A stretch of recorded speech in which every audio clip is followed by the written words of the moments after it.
เอาละฮะนี่พระจันทร์ทันลานี่เดียวเจ้าไปการลำโขงคาเจ้าไปการลำโขงคาเมียก็เมียดีว่ารักดี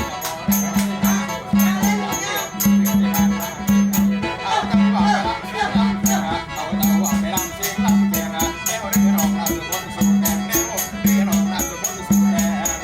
ดงโหดปาดปากปากสุพรรณสุแดงหัวหางเลี้ยงปากสุพรรณสุแดงเลี้ยงแนวกันละกันสุแดงครับแนวเรื่องมีลาสนาดีโมเวนมีลาสนาดีโมมาแข่งสนามวันเรือพลากันหัวงามงามมีเสียงดีเสือเจ้าเจ้าจะไม่จำหน้าจำตาชื่อตะกุนชื่อตำหน้าตำตาดิดหรือข้าบดก่อนบนแก่แก่เรือรองลาบหูรำแก่เวลาเป็นร้องหูรำ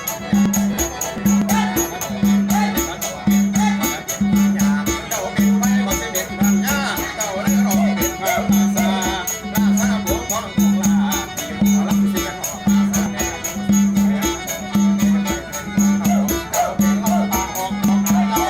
ล่าปากหอกนกนาจะเป็นภาษาเสียสังสารเป็นอาศัยอยู่ในเรือนป่าไม่ในดอนเจ้าเป็นคนหัวหัวหน้าเจ้าเรือรองไว้เป็นทางสารพัดเป็นหัวหัวเจ้าเป็นหัวหัวหน้าใหญ่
จะเป็นผู้จ้า